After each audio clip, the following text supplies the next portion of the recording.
السلام عليكم ورحمة الله وبركاته. أهلا بكم في حلقة جديدة من برنامج اللعيب على MBC مصر. لا جديد يذكر، قطار الأهلي ماشي لوحده، محدش عارف يفرمله.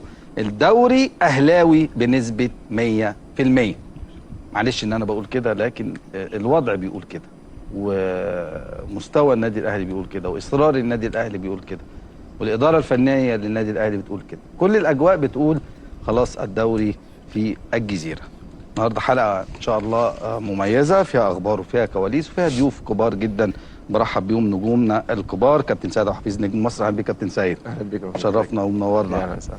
كابتن ايهاب الخطيب، اهلا بيك كابتن ايهاب. اهلا بيك كابتن شرفنا ومنورنا حبيبي. نجمنا الكبير كابتن ايمن عبد العزيز، مشرفنا ومنورنا. وهارد لك بقى على ايه؟ الاهلي يسيطر على الكوره في مصر. يعني عشان الزمالك مش في المنافسه كده يعني انا ما جبتش سيره الزمالك، يعني انا بقول الاهلي، انا ما جبتش سيره الزمالك لسه بنقول بسم الله الرحمن الرحيم. الاهلي يسيطر، الاهلي يسيطر على الكره المصريه. هو طبيعي، ما هو المنافس الطبيعي مش موجود السنه دي. عندنا بعض المشاكل اللي موجوده ان شاء الله تتحل، والسنه الجايه تدخل السيزون بدون اي مشاكل، فطبيعي انها هتلاقي المنافسه موجوده. يا ايمن زي السنتين ما جبت سيره الزمالك، قول كلمه حلوه في يعني يستاهل. ايوه طبعا. يعني انا بقول لك الاهلي بيسيطر، انت بتقول لي الزمالك مش موجود، الزمالك هيجيب. في الاستوديو بقول لك الاهلي يسيطر. طيب يبقى نتكلم على احنا في الاستوديو اللي فات قلت طالما النادي الاهلي كسب المباراتين بتوع بيراميدز يبقى يستحق الدوري طبعا جدار طبعا. لا انت لو ما كسبتش الماتشات دي ما تستحقش تكون بطل. النادي الاهلي كسبها تمام، طبعا يستحق بطوله الدوري طبعا. اقول مبروك الدوري يا كابتن سيد. يعني الحمد لله، اعتقد نسبه كبيره قوي.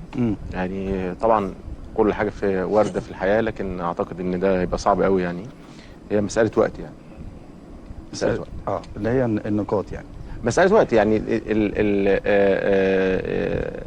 يعني ان الاهلي ياخد البطوله بشكل رسمي هي مساله وقت. الاهلي عنده 5 نقاط، اسف 5 ماتشات، محتاج منهم 4 نقاط. عنده المقاولين وبعد كده سموحه وزد MB مودرن سبورت. اعتقد يعني ان هو قادر. يعني طيب الحاجات التاريخيه اللي بيعملها الاهلي كمان، الارقام بالظبط، الارقام بقى، الارقام اللي دي بقول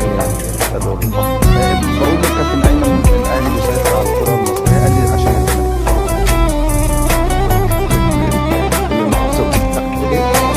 طبيعي جدا. يعني دلوقتي التقييم الاهلي هو الزمالك بالتاكيد هو العنصر الثاني في الكره المصريه بشكل كبير جدا. عنده شخصيه تواجد وشخصيه منافسه، مع احترام الكامل طبعا لاي نادي تاني اخر موجود في مصر. كلها هتبقى بدايات او حاجات كده محتاجه خبرات كتير جدا جدا عشان تنافس على البطوله لحد الاخر. سياسات النفس الطويل وخصوصا في المحطات والامطار الاخيره بتبقى محتاجه شخصيات معينه.